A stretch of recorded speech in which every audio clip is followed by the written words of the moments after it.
Now we are going to mix the ad-lib vocals and vocal delays of Emma's voice. So firstly, let's just solo the vocals using our magic all vocal bus, nice and easy, and get to a point where we've got both vocal delays and ad-lib vox. Okay, well first we'll do the delays.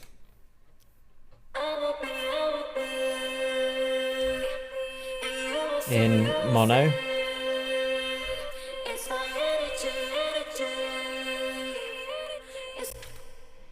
Okay, so here we can see what I've already done on these actually.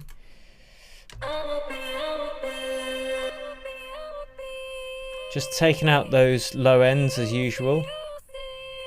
And all we're going to do is add some sidechain compression so that the delays are made quieter when the lead vocals are singing to give them space. Let's have a listen.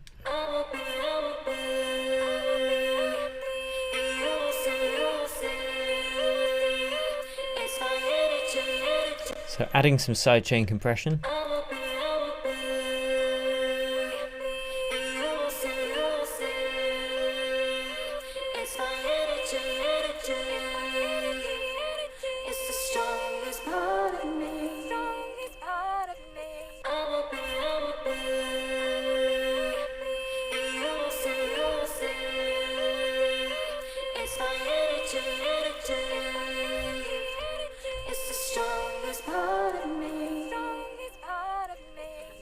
And with everything in the mix,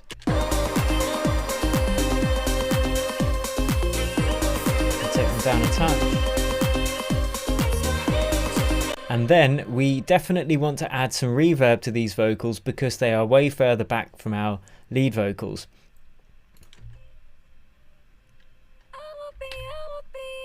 Now they're already nice and wide.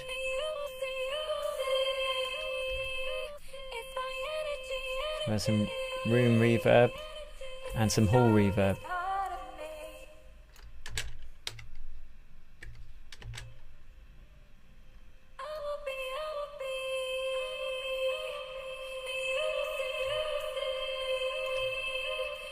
Nice.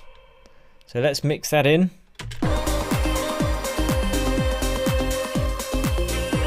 So that you can hear how they sit really nicely further back in the mixing space, underneath the lead vocals, but filling up that mix.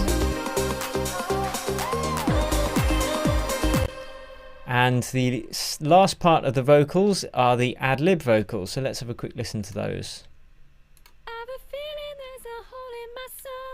Okay, well they are the same as the lead vocals in terms of range, so we are just going to duplicate the effects or the processing we have on the lead vocals because there's no point doing all that work twice. So we're just going to copy those.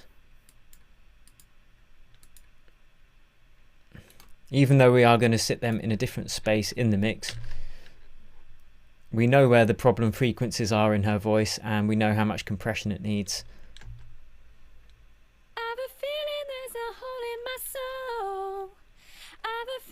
So this is with all the effects off.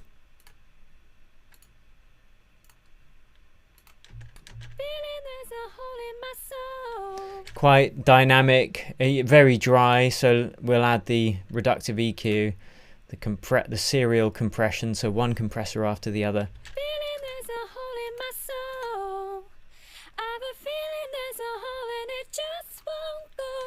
So let's listen to that with the vocals, the main vocals I mean.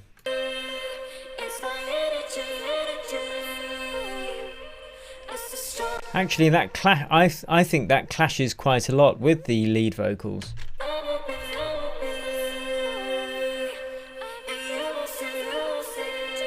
The only possible way I can think that we might keep them is by adding some quite judicious saturation earlier on in the chain. So let's add some decapitator and see if we can rescue this. So after the reductive EQ, before the compression, and let's listen, see what we can do.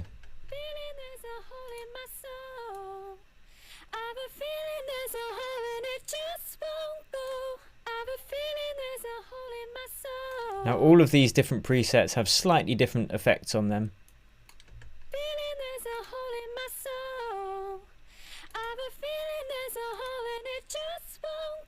It's just crushing the vocals slightly and bringing more harmonics to it, so let's see if that can cut through the mix a bit.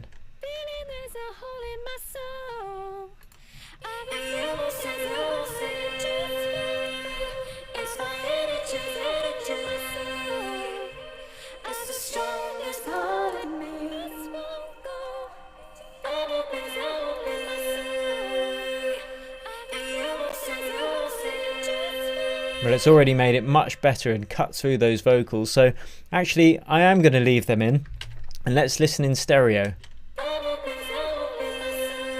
So we definitely want those ad-lib vocals way out to the side to stay away from the central main lead vocals. Now of course it's most important that it works in mono, and we could actually put a reductive EQ at the end. Well, we could use this EQ which we already have actually. And if you remember, the lead vocals we boosted slightly at 400 Hz and at 2500 Hz. So we're just going to take those frequencies out by a couple of decibels on the ad-lib vocals.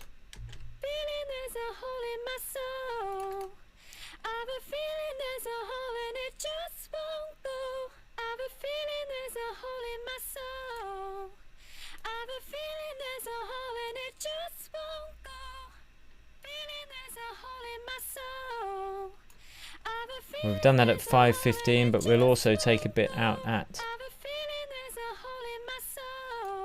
400.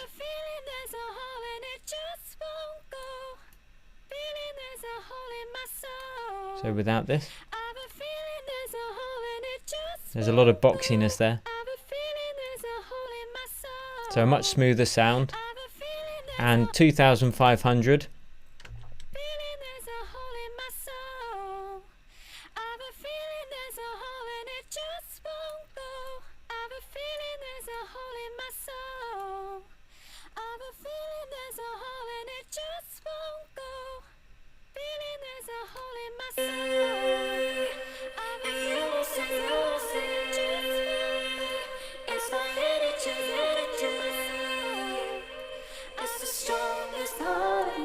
So it's already much clearer. Even though it's quieter, you can actually hear what she's singing a lot better. So let's listen to that in the mix.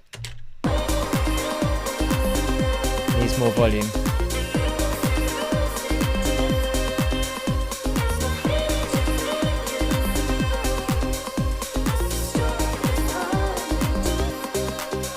Now we need to add some reverb to that.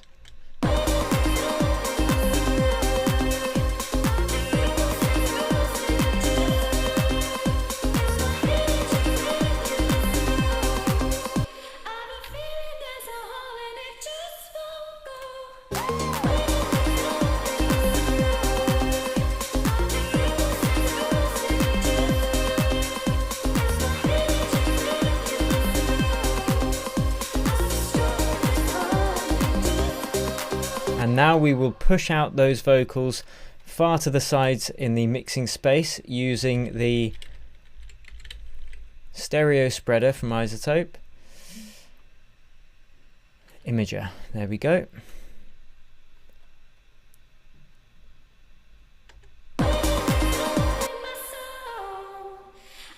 Now because it's a mono signal, there's zero stereo information. So what we can do is use the stereoize button on this plugin, which is kind of like the Haas effect, which I'm going to show you about in the Ninja Mixing Tips module after this.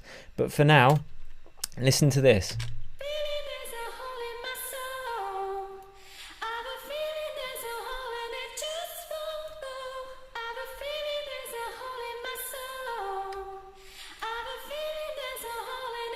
And we'll keep the bass frequency nice and mono. Let's bypass that.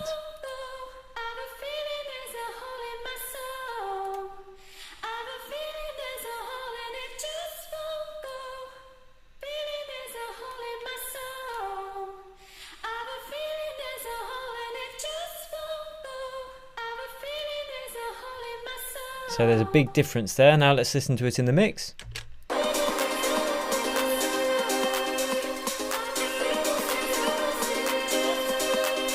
Much clearer, and what I want to do is actually make that even wider by using a stereo EQ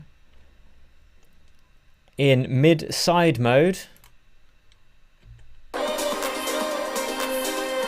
taking out more of the low frequencies in the side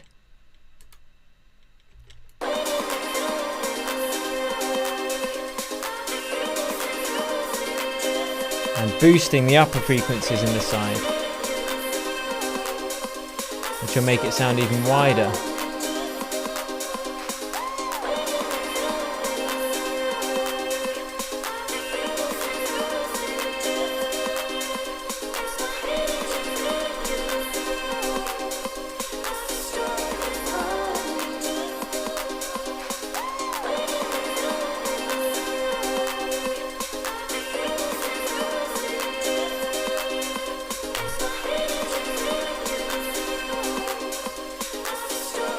So without it.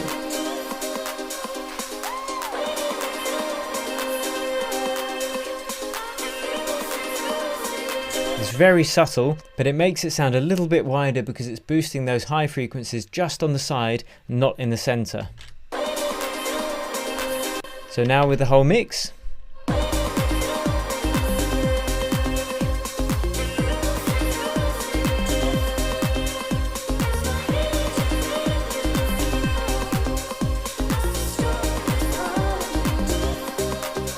Nice. Now we've pretty much mixed the whole song, so we just need to mix the crashes, the white noise and the miscellaneous effects. So we're going to be doing that in the next couple of lessons, and then we're going to be applying the finishing sheen to everything using bus processing, mid-side processing and auxiliary channels as well. So I will see you in the next lesson.